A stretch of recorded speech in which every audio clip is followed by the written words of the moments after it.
नमस्कार दोस्तों। आज आपके सामने मैं लेके आई हूँ 15 ऐसे क्वेश्चन प्राचीन भारत इतिहास के जो लगभग हर परीक्षा में पूछे जाते हैं और आपको ये प्रश्न अवश्य ही पढ़ने चाहिए। तो चलो स्टार्ट करते हैं। राजा अशोक के पुत्र थे जो मौर्य वंश से संबंधित थे। मतलब ये पूछ रहा है कि राजा अशोक किसके पुत्र थे। किस मौर्य सम्राट के पुत्र थे राजा अशोक। तो इसका सही उत्तर है बिंदुसार। सम्राट अशोक बिंदुसार के पुत्र थे। राजा अशोक बिंदुसार के पुत्र थे जो मौर्य वंश से संबंधित थे। बिंदुसार भारत के दूसरे मौर्य सम्राट थे। वह मौर्य वंश के संस्थापक चंद्रगुप्त मौर्य के पुत्र थे। अन्य विकल्पों के बारे में। चंद्रगुप्त मौर्य यूनानियों के लिए सेंड्रोकोटोस के नाम से जाने जाने वाले चंद्रगुप्त मौर्य मौर्य राजवंश के संस्थापक थे और उन्हें अखिल भारतीय साम्राज्य की स्थापना का श्रेय दिया जाता है। जैसे कि आपको पता है कि भारत में सबसे पहले जो साम्राज्य बना था वो कौन सा था, मौर्य साम्राज्य, जो अखिल भारतीय था, जो जिसपे पूरे एक साथ पूरे भारत पे जो जिसने पहला सम्राट ने अधिकार किया था वो सम्राट चंद्रगुप्त था। उन्हें गुरु और बाद के मंत्री चाणक्य या कौटिल्य द्वारा सहायता प्राप्त उन्होंने एक विशाल केंद्रीकृत साम्राज्य की स्थापना की जिसके कामकाज, समाज, सैन्य और अर्थव्यवस्था का विवरण कौटिल्य के अर्थशास्त्र में अच्छी तरह से संरक्षित है। चंद्रगुप्त द्वितीय, वह अपने पिता समुद्रगुप्त के बाद अगले महान गुप्त सम्राट थे। वह अपने शीर्षक विक्रमादित्य संस्कृत में सूर्य की शक्ति से जाना जाता है। उन्होंने समुद्रगुप्त की विरासत को आगे बढ़ाया और एक व्यापक साम्राज्य को बनाए रखने की दिशा में अपना योगदान दिया, जिसने इतिहास के में अपने लिए जगह बनाई। उसके बाद है बिंबिसार। मतलब हम उनके बारे में पढ़ रहे हैं जो ऑप्शन में दिए गए। पहले चंद्रगुप्त मौर्य जो मौर्य सम्राट थे। चंद्रगुप्त सेकेंड, ये गुप्त राजवंश के राजा थे जो एक महान राजा हुए थे और इनकी उपाधि थी विक्रमादित्य। और फिर बिंदुसार जो सम्राट अशोक के पिता थे। और उसके बाद में बिंबिसार। बिंबिसार क्या थे? बिंबिसार एक मगध साम्राज्य के राजा थे जो दूसरे वंश हर्यक वंश से संबंधित थे। वह मगध साम्राज्य का एक राजा था जिसे भारतीय उपमहाद्वीप में शाही प्रभुत्व स्थापित करने का श्रेय दिया जाता है। भटिया नामक नाबालिग राजा का पुत्र वह हर्यक वंश से संबंधित था जिसे मगध का दूसरा शाही वंश कहा जाता है। तो इसमें आपको क्या क्या याद रखना है कि आपको सारे ऑप्शन याद रखने हैं कि कौन से ऑप्शन किससे संबंधित है, कौन सा राजा किस वंश से संबंधित है और उस वंश का महत्व क्या है। इसी प्रकार इस क्वेश्चन का उत्तर हो जाता है बिंदुसार। दूसरे क्वेश्चन पे चलते हैं। प्रसिद्ध सांची स्तूप कहाँ स्थित है? जैसा कि आपको पता है कि प्रसिद्ध सांची स्तूप जो बौद्ध धर्म से संबंधित है वो कहाँ पे? भारत में मध्य प्रदेश की राजधानी भोपाल के कुछ दूरी पर स्थित है। इसे देखते हैं। चलिए, सांची का स्तूप, कुछ स्तूप है महत्वपूर्ण जो आपको बता देती हूँ। स्तूप और स्थान। सांची का स्तूप, बरहूत स्तूप और गौरीदंत स्तूप, ये दोनों कहाँ पे स्थित है? मध्य प्रदेश में। उसके बाद थोटला कोंडा बौद्ध परिसर, अमरावती स्तूप, बजना कोंडा, ये तीनों आंध्र प्रदेश में। उसके बाद में लुगरा मठ, टकदह मठ, ये तीनों पश्चिम बंगाल में। और खम्भालिका गुफाएं, सियोट गुफाएं और ऊपरकोट की गुफाएं, ये सब गुजरात में स्थित है। आपको ये ध्यान रखना है कि सांची का स्तूप कहाँ स्थित है? मध्य प्रदेश में। और स्तूप ऐसी संरचनाएं होती हैं जिसमें भगवान बुद्ध के जो अवशेष थे, उनकी मृत्यु के बाद जो अवशेष बचे थे उनके शरीर के, उनको दफना के उसके ऊपर एक मंदिर बना दिया गया। मंदिर प्रकार की एक संरचना बना दी गई जिसे स्तूप के नाम से जाना जाता है। चलिए अगले क्वेश्चन पे चलते हैं। गुप्त काल के दौरान भारत आने वाले चीनी यात्री कौन थे? तो आपको याद रखना है कि भारत में प्राचीन काल से ही अनेक विद्वान जो भारत दुनिया समेत भारत की यात्रा के लिए भी आए थे। वो कौन कौन थे? तो गुप्त काल में आने वाले यात्री कौन थे? फारहान, यहाँ फाहिन लिखा है लेकिन वैसे फारहान भी बोलते हैं और फाहियन भी बोलते हैं। तो इसका क्वेश्चन का आंसर है ऑप्शन नंबर बी, फारहान। देखिए इनके बारे में अब जानते हैं सब कुछ। फाहियन, उन्होंने कहा कि एक चीनी यात्री और चंद्रगुप्ता द्वितीय के शासनकाल के दौरान भारत का दौरा किया। उन्होंने यहाँ के लोगों के जीवन का विस्तृत विवरण लिखा। उसने अपने लेखों में राजा के नाम का उल्लेख नहीं किया है। वेंगत्सांग, चीनी यात्री वेंगत्सांग सम्राट हर्ष के शासनकाल के दौरान भारत आया था। उन्होंने नालंदा में हर्ष द्वारा निर्मित कई मंजिलों वाले मठ की महिमा का वर्णन किया है। उन्होंने अपने खाते में उल्लेख किया है कि हर्ष के काल में शूद्र कृषि का अभ्यास करते थे। उन्होंने अपने खाते में इलाहाबाद में आयोजित, खाते मतलब जो उन्होंने पुस्तक लिखी थी उससे संदर्भित करता है खाता यहाँ पे। तो उन्होंने अपनी पुस्तक में इलाहाबाद में आयोजित सम्मेलन का भी उल्लेख किया है, जिसे प्रयाग के नाम से जाना जाता है। मेत सिंह, वह 7वीं सदी में चीनी बौद्ध तीर्थयात्री और अनुवादक है। उन्होंने 7वीं शताब्दी के दौरान भारत आने वाले 60 चीनी तीर्थयात्रियों के जीवन को लिखा है। महत्वपूर्ण बिंदु, यहाँ पे आपको गुप्त वंश के बारे में बताया गया है कि गुप्त वंश क्या था, क्योंकि हमने अभी क्वेश्चन में ये पढ़ा था ना कि गुप्त वंश में कौन सा यात्री आया था, तो गुप्त वंश में उसकी साथ साथ जानकारी आपको याद कर लेनी चाहिए कि गुप्त वंश का संस्थापक कौन था, महान राजा कौन कौन थे उसमें, और उन्होंने उनकी क्या क्या उपलब्धियां थी। जैसे कि आपको पता है कि गुप्त वंश को क्या कहते हैं, प्राचीन भारत का, गुप्त काल को प्राचीन भारत का स्वर्ण काल कहते हैं। वैसे ही हम इसके बारे में कुछ और जानकारी भी ले लेते हैं। गुप्त वंश के संस्थापक श्रीगुप्त थे। वह घटोत्कच द्वारा सफल हुआ था। इन दोनों को महाराजा कहा जाता था। मतलब गुप्त वंश के संस्थापक तो श्रीगुप्त थे, लेकिन इसका थोड़ा सा विस्तार किस राजा के काल में हुआ था, घटोत्कच के कारण हुआ था। अगला शासक चंद्रगुप्त प्रथम था और वह सबसे पहले महाराजाधिराज कहलाया। चंद्रगुप्त प्रथम जो चंद्रगुप्त द्वितीय था, जिसके काल में फारहान आया था, और ये है चंद्रगुप्त प्रथम। चंद्रगुप्त में लगभग 330 ईस्वी में समुद्रगुप्त द्वारा सफल हुआ। उन्होंने लगभग 50 वर्षों तक शासन किया। चंद्रगुप्त फर्स्ट, उनके पुत्र का नाम था समुद्रगुप्त, और इसको समुद्रगुप्त को क्या कहा जाता है, भारत का नेपोलियन भी कहा जाता है। वह एक महान सैन्य प्रतिभा था और कहा जाता है कि उसे दक्कन में एक सैन्य अभियान की कमान संभाली थी और विंध्य क्षेत्र की वन जनजातियों को भी अपने अधीन कर लिया था। समुद्रगुप्त के उत्तराधिकारी चंद्रगुप्त द्वितीय, जिसे विक्रमादित्य के नाम से भी जाना जाता है, ने मालवा, गुजरात और काठियावाड़ के व्यापक क्षेत्रों पर विजय प्राप्त की। गुप्त, इसके बाद में कुछ की पॉइंट्स देख लेते हैं। गुप्त राजाओं के शासन के दौरान कुछ प्रसिद्ध घटनाएं ये देख लेते हैं हम कि प्रसिद्ध चीनी तीर्थयात्री फारहान चंद्रगुप्त द्वितीय के शासनकाल के दौरान भारत आए थे। भारत में अपने 9 वर्षों के प्रवास में से उन्होंने गुप्त साम्राज्य में 6 वर्ष बिताए। चंद्रगुप्त द्वितीय ने पश्चिम भारत के शक क्षत्रपों के खिलाफ युद्ध छेड़ा।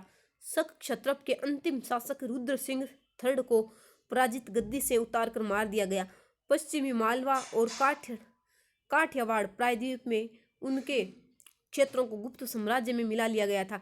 कुमारगुप्त ने नालंदा विश्वविद्यालय की नींव रखी थी। ये सब चीज़ें आपको ध्यान रखती है, इसके की पॉइंट भी ध्यान रखने हैं। और ये ध्यान रखना, फारहान किस शासक के दौरान भारत आया था, वेंगसांग किसके दौरान आया था, और मेत सिंह कौन सी शताब्दी में आया था, और गुप्त वंश के बारे में आपको ध्यान रखना है। तो फारहान ये हो जाता है गुप्त वंश काल में भारत आने वाला चीनी यात्री फारहान।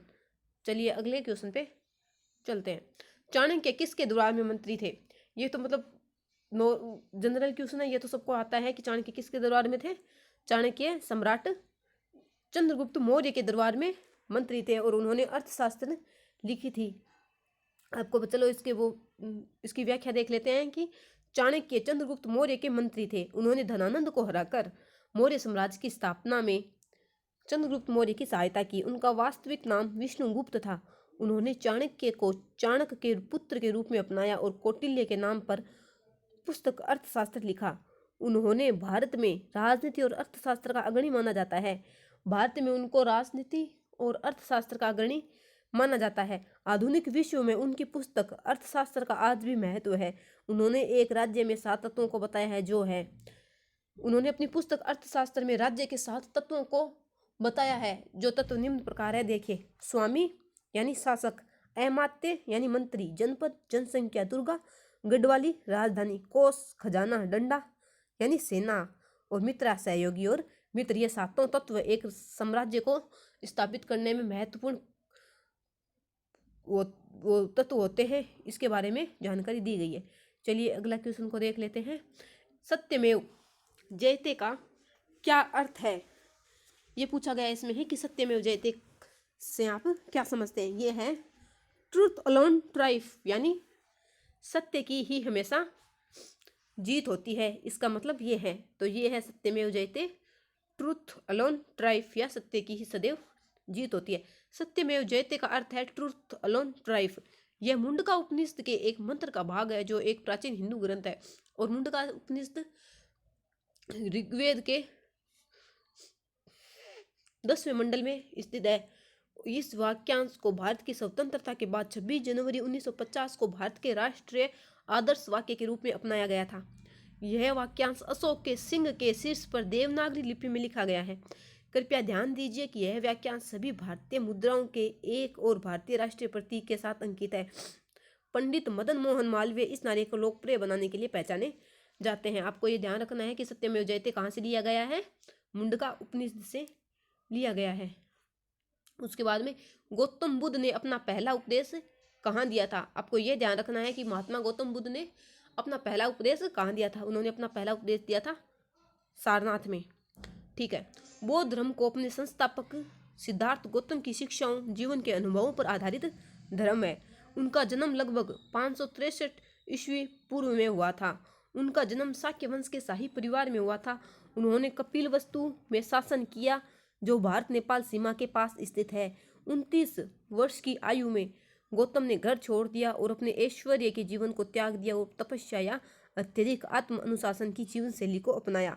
49 दिनों में के लगातार ध्यान के बाद गौतम ने बिहार के एक गांव बोध गया में पीपल के पेड़ के नीचे बोधि प्राप्त किया, यानी ज्ञान की प्राप्ति की। बुद्ध ने अपना पहला उपदेश उत्तर प्रदेश के बनारस शहर के पास सारनाथ गांव में दिया था। इस घटना को धर्मचक्र प्रवर्तन के रूप में जाना जाता है। उनकी मृत्यु 80 वर्ष की आयु में 483 ईसा पूर्व में उत्तर प्रदेश के कुशीनगर नामक स्थान पर हुई थी। आपको यह ध्यान रखना है कि गौतम महात्मा बुद्ध ने अपना पहला उपदेश दिया था सारनाथ में। उसके बाद में भगवान बुद्ध के महापरिनिर्वाण के बाद पहली बौद्ध परिषद कहाँ आयोजित की गई थी, ये बताया जा रहा है कि उनके महापरिनिर्वाण के लगभग 100 साल बाद में पहली जो बौद्ध परिषद हुई थी वो कहाँ हुई थी, वो हुई थी राजगृह या राजगीर में। और ये किसके शासनकाल में हुई थी और इसका अध्यक्ष कौन था, चलो ये भी देख लेते हैं कि भगवान बुद्ध के महापरिनिर्वाण के बाद पहली बौद्ध परिषद राजगृह में आयोजित की गई थी। हमने देख लिया। पहली राजगृह राजा अजातशत्रु था और इसकी अध्यक्षता किसने की थी, महाकश्यप ने की थी। एक बौद्ध साधु था। दूसरी हुई थी वैशाली में और उस समय राजा कौन था, कालाशोक था और ये सब कामी में। तीसरी पाटलिपुत्र में राजा अशोक था और मोगलीपुत्र तिस्मा इसके अध्यक्ष थे। और चौथी कुंडलवन कश्मीर में कुषाण राजा कनिष्क थे और इसकी अध्यक्षता करी थी वसुमित्र ने। और अश्वघोष इसके चौथी के उपाध्यक्ष थे, अश्वघोष, ये भी ध्यान रखना। उसके बाद में आ गई कि प्रारंभिक कृषि स्थल जो एक झील के किनारे स्थित है, कौन सा है प्रारंभिक कृषि स्थल, यानी जो प्राचीन कृषि स्थल है जो एक झील के किनारे है, वो कौन सा है, वो है चिरांद, जो वर्तमान में कहाँ स्थित है, सरयू और सोन गंगा सरयू और सोन नदियों के तट पर स्थित है। चिरंद बिहार के सारण जिले में एक पुरातात्विक स्थल है। यह नवपाषाण युग का पहला ज्ञात स्थल है। इसमें बड़ा पूर्व ऐतिहासिक टीला सतह के ऊपर प्रक्षेपण एक गोल द्रव्यमान है जिसमें विभिन्न कलाकृतियां हैं। यह टीला नवपाषाण युग लगभग 2500 से 1345 ईस्वी पूर्व से पाल राजवंश के शासनकाल तक निरंतर पुरातात्विक रिकॉर्ड के लिए जाना जाता है, जिसने पूर्व मध्ययुगीन काल के दौरान इस स्थान पर शासन किया। यह संभवतः गंगा के बेसिन से ज्ञात प्रारंभिक खेती की सबसे कम उम्र की तारीखों में से एक है। मतलब ये कौन से युग का है, नवपाषाण युग का है, और जो एक झील के किनारे था। और नदियां कौन कौन सी है, गंगा, सोन और सरयू, ये 3 नदियां हैं। ठीक है, ये याद रखना। उसके बाद में 17वीं शताब्दी के दौरान इब्राहिम आदिल शाह द्वितीय द्वारा लिखित निम्नलिखित में से कौन सी पुस्तक हिंदू देवताओं और मुस्लिम संतों की प्रशंसा में गीतों का संग्रह है। ये बताना है कि 17वीं शताब्दी के दौरान इब्राहिम आदिल शाह द्वारा कौन सी पुस्तक लिखी गई थी जिसमें मुस्लिम संतों की प्रशंसा के साथ साथ हिंदू देवताओं की प्रशंसा भी है। ये है किताब ए नवरस। इसके साथ साथ आपको ये याद रखना है कि गीत गोविंद किसकी रचना है, गीत गोविंद है जयदेव की रचना। पदशाहनामा किसकी रचना है, ये है अब्दुल हमीद लाहौरी की। और मुंतखब उल त्वारिक है, ये अब्दुल बदायून की रचना है, ये भी आपको याद रखना है। और उसके बाद में मौर्य वंश का अंतिम शासक कौन था? ये तो शायद सबको पता होगा कि मौर्य वंश का अंतिम शासक बृहद्रथ था। उसके बाद में मौर्य वंश का वहीं पे समापन हो गया था और उससे एक नए वंश का शिलान्यास हुआ था।